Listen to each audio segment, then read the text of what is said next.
attorney and organizer with Emancipate NC. I'm here today, hopefully, to provide you all with some data and research to reaffirm your commitment to OCS and alternative response programs, as well as help lay out a roadmap or some next steps that you all can take to really move forward.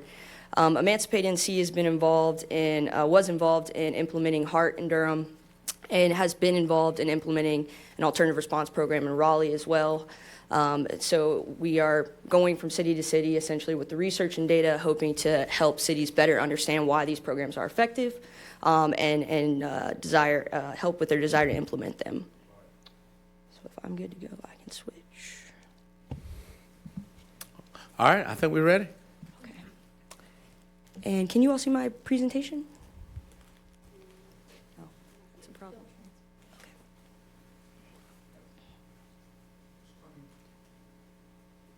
Perfect, thank you. Well, I'd like to start off just talking about what an alternative response program is and what it's not. I just want to be on the same page as we move forward with this presentation. So it is not a replacement for police. It is not a defunding of the police. It is a solution to reduce emergency room overcrowding, over hospitalizations. It is a solution to reduce overcrowding in jails, specifically to reduce the population of persons with mental illnesses in jails. And it is a solution to save police time and resources so that they can focus on violent crime. So how does it reduce overcrowding in persons with mental illness in jails and emergency departments? About 20% of U.S. jail and prison populations are individuals with severe mental illnesses. These inmates are typically incarcerated twice as long as their counterparts without mental illness, and only 37% receive mental illness or mental health treatment while incarcerated. Even when they do receive that treatment in jails, only about 50% continue that treatment in prisons. So alternative response programs have been shown to reduce hospitalizations, emergency room visits related to mental health crises by almost 80%. One program reduced it by 80% in a 2-year span. Typically, the reduction is between 50 and 60%. So it's very successful at reducing emergency room visits for mental health crises specifically. About 85% of individuals that have had an interaction with an alternative crisis team instead of police, and this is just an overall average of all the programs that are out there, have received an intervention other than hospitalization. Usually they're able to be assessed and treated at the scene, or they're able to just be connected with resources options right now that police don't really have.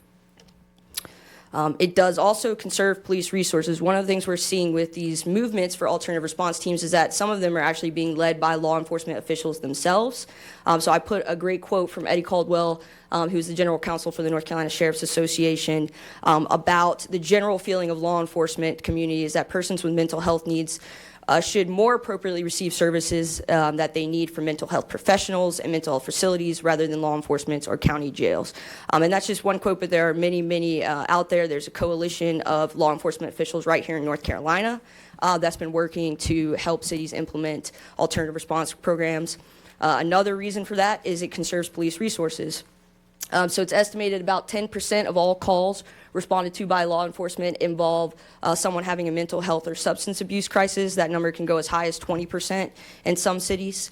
After controlling for the use of arrest and severity of situation, an NHI study showed that police intervention involving individuals with mental illness used 87% more resources than interventions involving individuals without mental illness. So we see a tremendous amount of police resources are put towards these calls, even though they're 10 to 20% of the calls.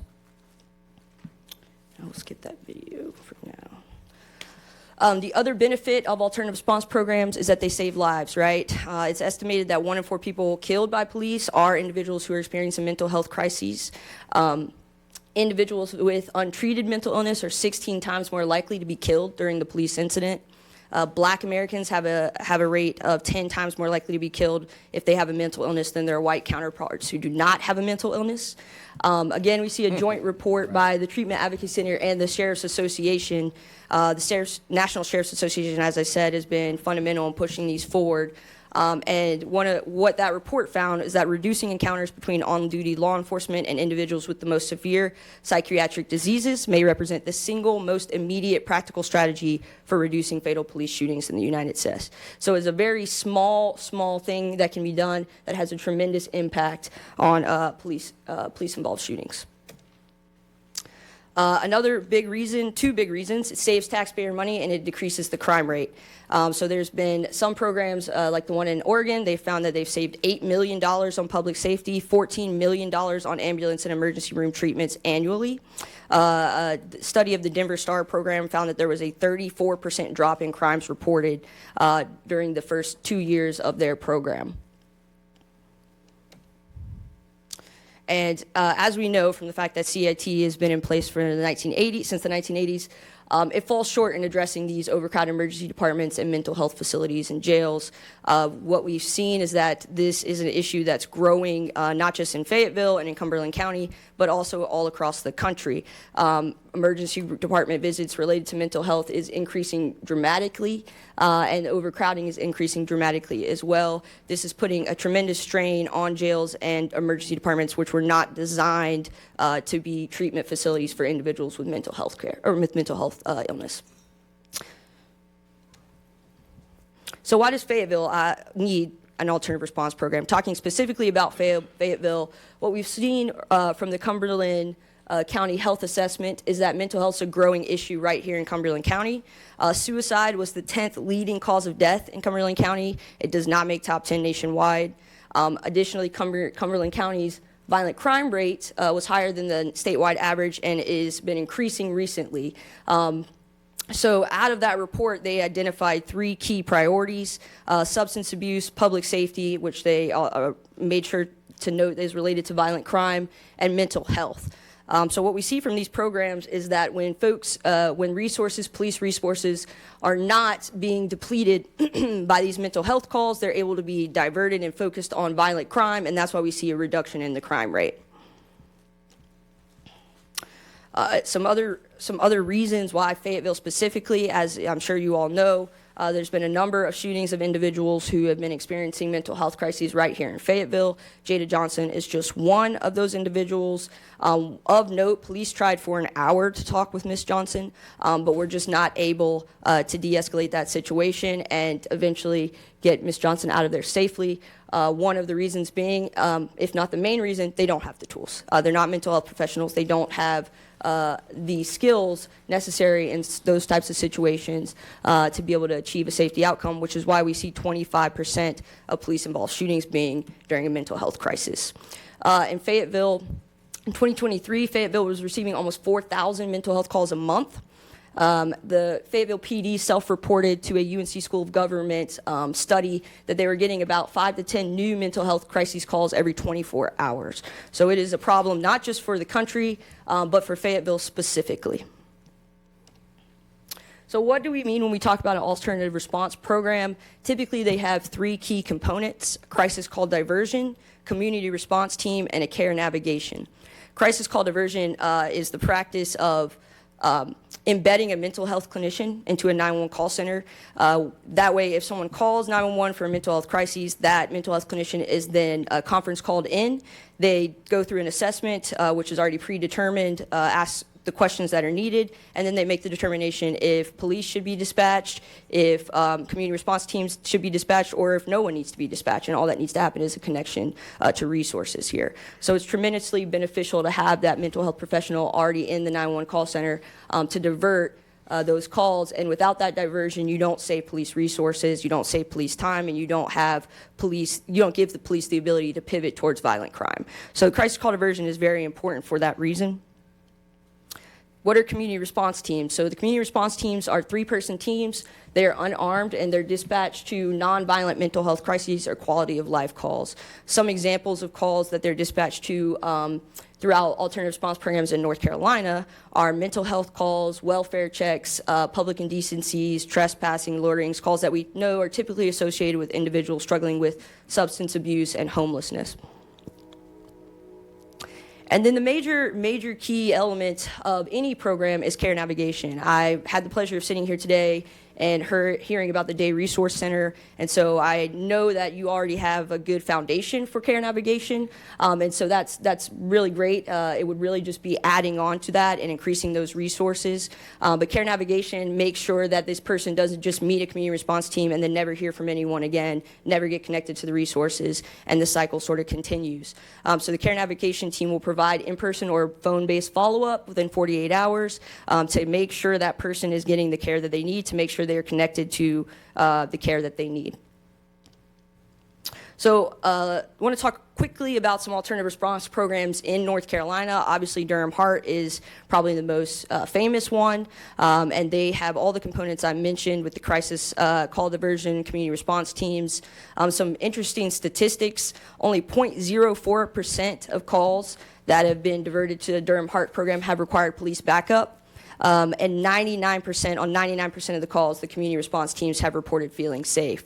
So that's a big issue, because a concern in the beginning of these programs was, are these folks going to be safe? And so far, we've seen tremendous evidence that they have been safe, and when they feel unsafe, they're able to call for police backup, which has only happened 0.04% of the time in Durham. Some other alternative response programs: there's Greensboro, North Carolina, just piloted their alternative response program in 2022. As you can see from the quote, a major, if not the sole reason for this was because they wanted another option other than hospitalization and taking into police custody. I think a lot of folks think that alternative response programs are only needed if police are killing a tremendous amount of individuals having mental health crises, and that's not the case. One of the main reasons, and what most often we'll see, is that they're able to provide, alternative response programs are able to provide another option other than hospitalization and police custody, which are the only two options police have, right? There's also an alternative response program in all of Mecklenburg County, piloted in 2023. That program is actually staffed by a behavioral health group called the Sante Group, and we'll see that's common with these programs. A lot of them partner with either schools of social work or behavioral health groups to staff these programs.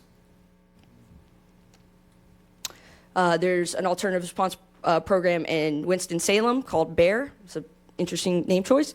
Piloted in 2023. We'll see that the team averages about 6 to 8 calls a day. And I love a couple of these quotes because I think they highlight what I was saying, which is that it's not always that police officers are ill-equipped or unable to do the job. It's that they don't have any additional tools other than hospitalization and IVC and jail. And so they're trained for de-escalation, but they cannot be everything to every situation.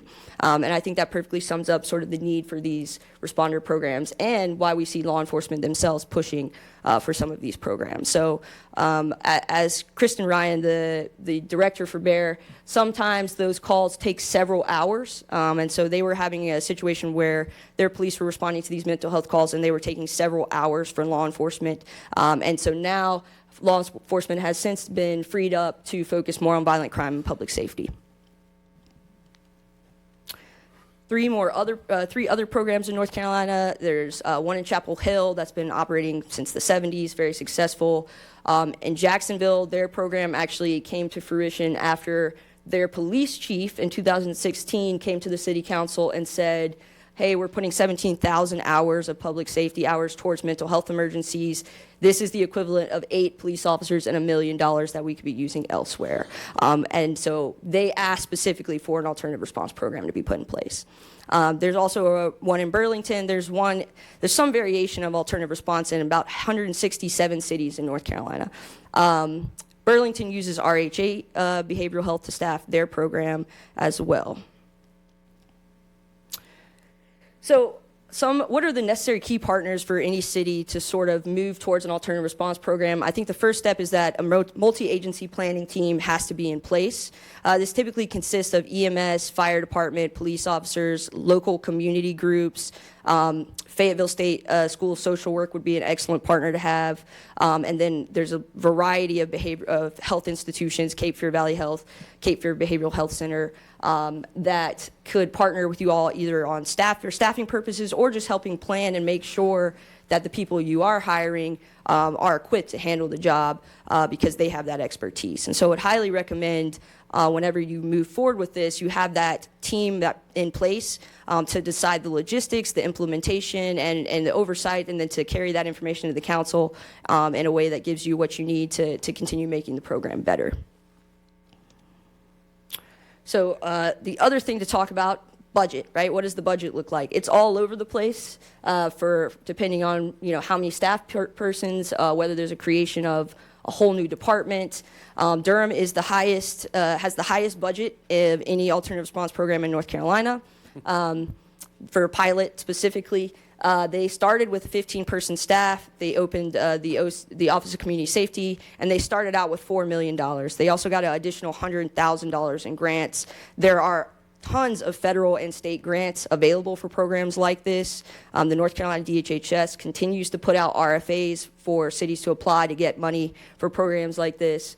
There's also grants under the various governor task force and the American Rescue Plan Act.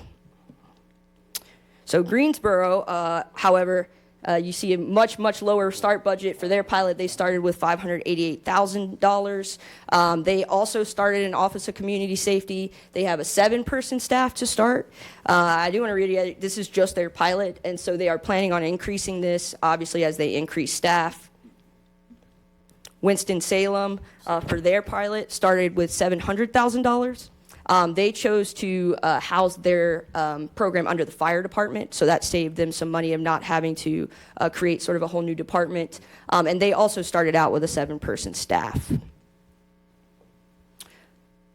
So what are some of the next steps for this council to take if they want to seriously begin to move forward with an alternative response program? The first thing I would recommend, and the first thing we've seen in every city that has implemented these, is community engagement.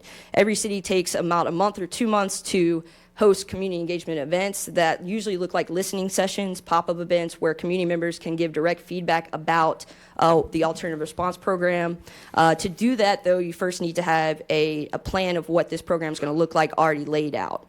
The second step, I think that's most important, is to establish that planning team that I was talking about. That is the team that will decide, at least come with recommendations about what calls should be diverted, what area would be best for a pilot program, what are the key partners advising out of their expertise. Those are all sort of beginning steps that I think are very crucial to setting this up for success, continued success, and not just temporary success. Obviously, the next step would be establishing a budget for money for the pilot program.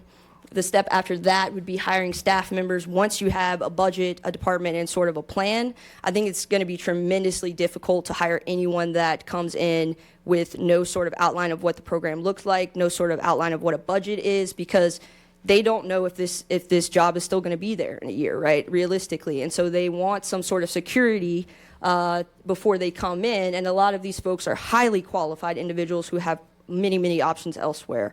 And so if you really want to be attracting good talent, it's important to have a plan in place, a budget in place, and show the staff members that are coming in that you're serious about continuing this program for the long run.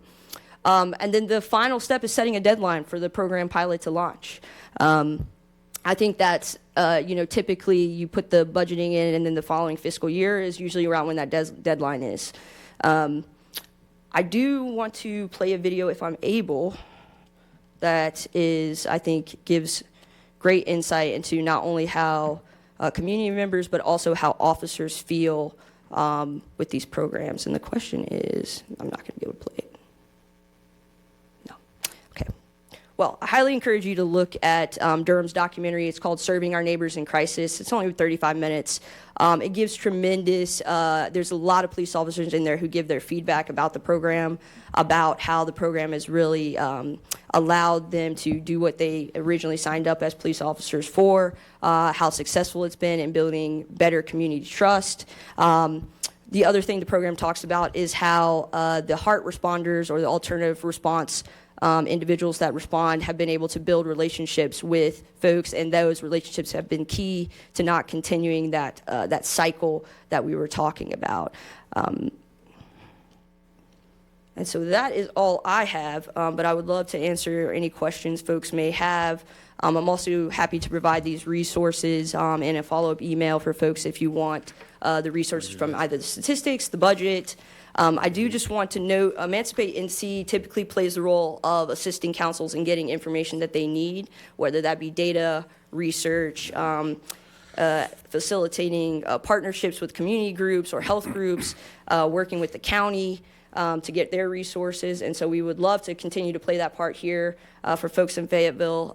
My younger sister lives here, and I grew up just down the street in Wilmington. So I've been to Fayetteville many, many times, and am passionate about getting this here specifically, as are, I know, Kerwin Pittman and Don, who've done work in Fayetteville before. So we want to just continue being a resource for you all, continue to get information. From what I heard, it sounds like there is a great commitment for this office, and so that's very, very promising. I know I'm speaking to Mayor Colvin, who was on TREC and partly responsible for recommending these programs to cities across North Carolina. So I know I'm talking, kind of preaching to the choir a bit, but I hope what I was able to offer was some data, some hard data, and a hard plan for you all, and definitely want to continue doing that going forward. Thank you so much, Attorney. And first, let me say thank you for information. It was a great presentation. And, you know, one thing I'll say, and just to preface it with this, I think there is a great consensus by this board to do an alternative response. Now, we've got a little caught up in what it looks like, how much money it takes, and the plan. But I think, you know, you kind of laid out that there's a variation of plans that vary from jurisdiction to jurisdiction, from 500,000 up to 4 million and somewhere in between. But what I did get out of what you said was, you know, build out a plan and a budget and then bring on. And so what we've done, we've spoken to Dr. Tate. He's came in and spoken to the city council. He has agreed to come in. We also, council gave consensus to have like a public safety summit or meeting. We would like to invite you and Emancipate to participate in that, as well as Dr. Tate. You know, we're not as fortunate here as some municipalities that have 100% cooperation with their county officials, right? But we're working on it. But I know that Durham is a city, the only city within the county, so them and their county are a lot closer aligned. But a lot of these services, we have to have the county at the table for social work, the behavioral health.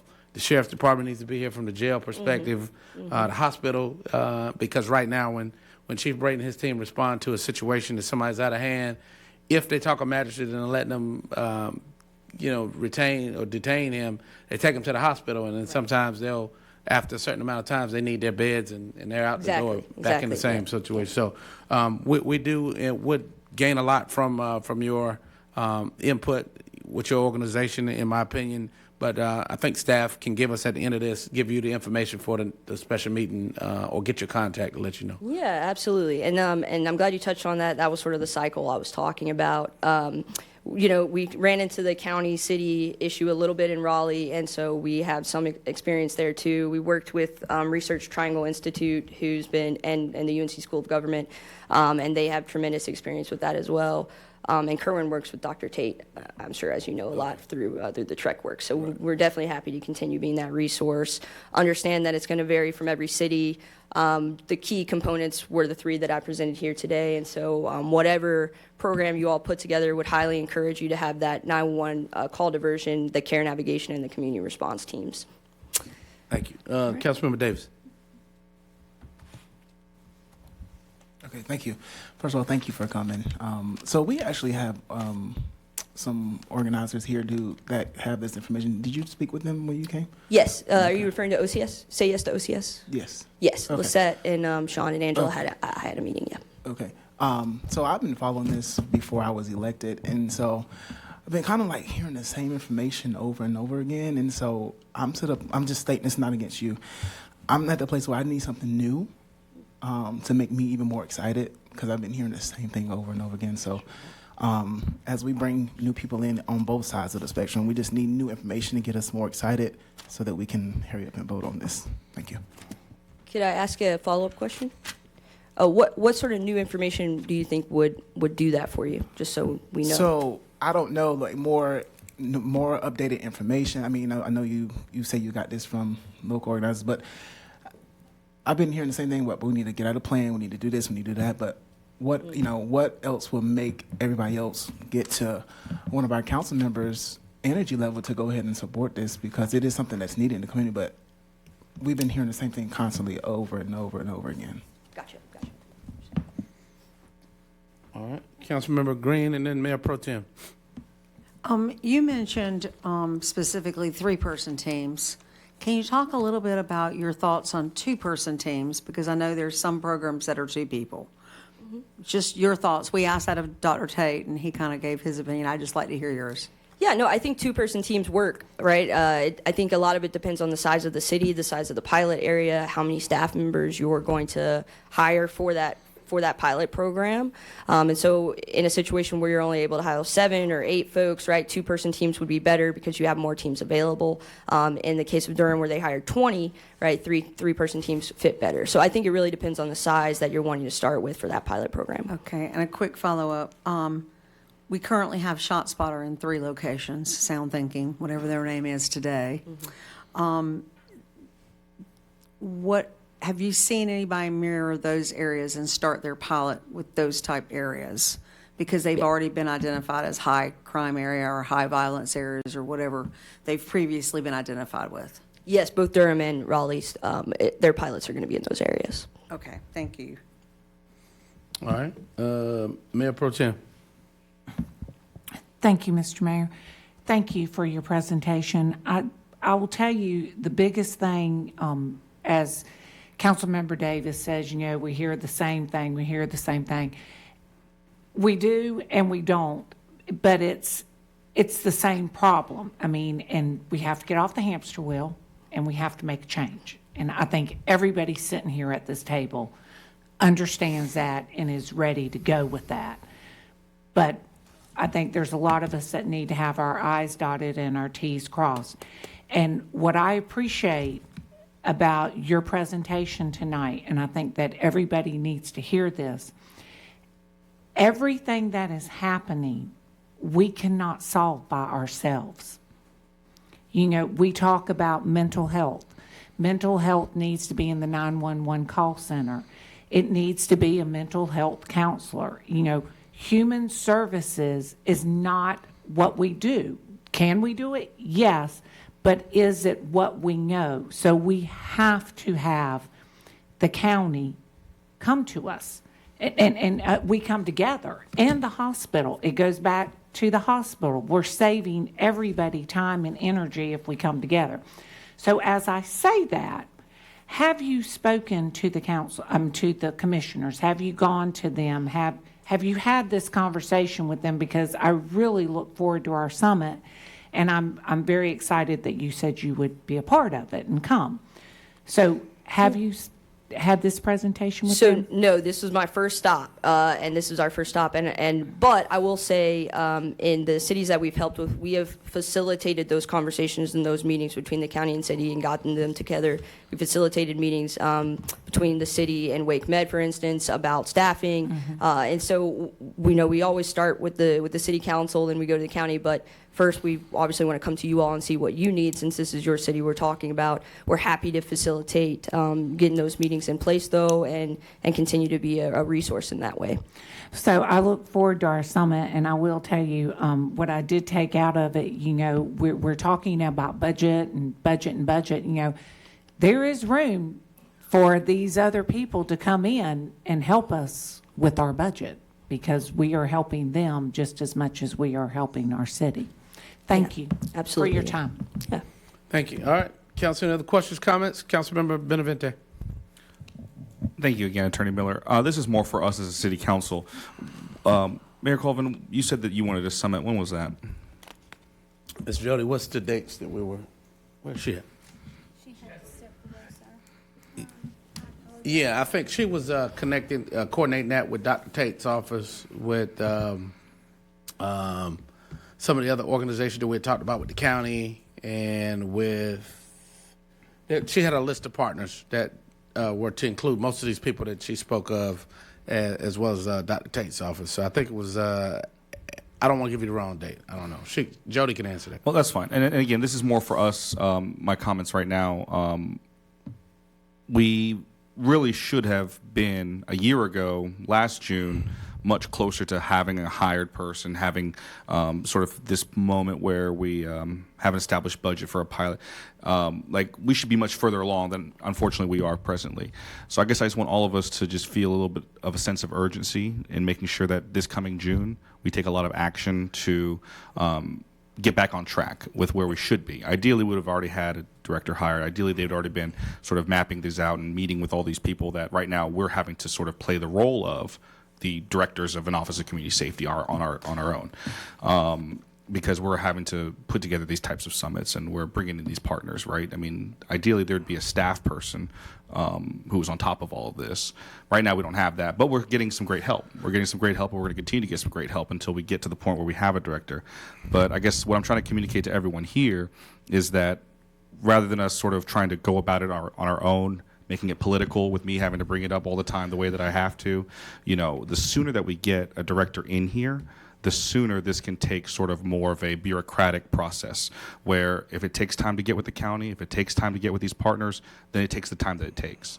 But if we don't get somebody set up in this coming June with the budget that's coming up, then we're even further behind. So I guess I just want to make sure that everyone is feeling good about what we just heard, feels a little bit more confident about what we just understood, but we still don't lose track of the timetable that we're working with. Well, Council, thank you. I mean, and what I'll say is that I think you set certain timelines, and if the council don't meet it, then you think it's dragging. But, I mean, I'm looking at her next steps, and it says establish a budget and a plan, hire staff once you have the budget in department. I mean, so if we would have jumped out and hired people, now, of course, we know government doesn't move as fast as none of us want, but I think doing it right is better than just doing it to say we did it. But, point taken, I don't want to get into the semantics of that. But I think while you have a board that's agreeable to that this is a good project, I think we need to understand that everybody doesn't move at the same rapid pace and wanting to make sure that it's done right. And bringing in professionals like Tate, first time we've had a conversation with her and her team, and as well as others, I think that just says that we're trying to get it right. But, at the end of the day, I mean, it's not as fast as any of us want, but I don't think it's foot dragging, and I think when you put those hard stop deadlines in there, you set yourself up for failure with that, in my opinion. Thank you, Mr. Mayor. Attorney Miller, could you say more about what you've done with Durham to help them out with get their HEARTS program started and what you did for Raleigh as well? Yeah, absolutely. So the first step in both of those, with Durham and with Raleigh, was starting a coalition of community organizations that then helped us host community events, those listening sessions, those pop-up events I was talking about. Once that was, to be clear, those events were something the city was directly involved in so that they could collect the actual feedback and data from those surveys. So it wasn't just the community organizations. We just facilitated the connections to the community for the city. And then the next was pushing for whatever budget the community felt like was appropriate. I agree with you that I do think this is something that's incredibly feasible to get done by June. But I also agree with you that it's something that needs to be done right so that it can be clear to the folks coming in that it's going to be sustainable. And so then we also made recommendations for what that multi-agency planning team should look like, who it should include. For Raleigh, for instance, we pushed for Wake Med to be included, held meetings with their leadership so that they would come to the city. The city also went to the county and wanted them included. And then we proposed several organizations, the Raleigh Heart Coalition, which was about 20 organizations ranging from nonprofits, faith-based, healthcare-based organizations. So that was our main, our public-facing assists. And then behind the scenes, we had meetings continuously with city councilors to find out what more information do you need? What's holding you back? What can we get you to get you moving forward? And so that was kind of the lobbying side, I guess, behind the scenes. Any other questions for Attorney Miller? Councilman Mahadra. Thank you, Mr. Mayor. I'm just thrilled that Attorney Miller is going to get the county on board, so very pleased to hear that. I appreciate that. All right. Sounds good. All right. Council, motion to adjourn. All right. Have a good one. Thank you, Attorney. Thank you all so much. I appreciate your time.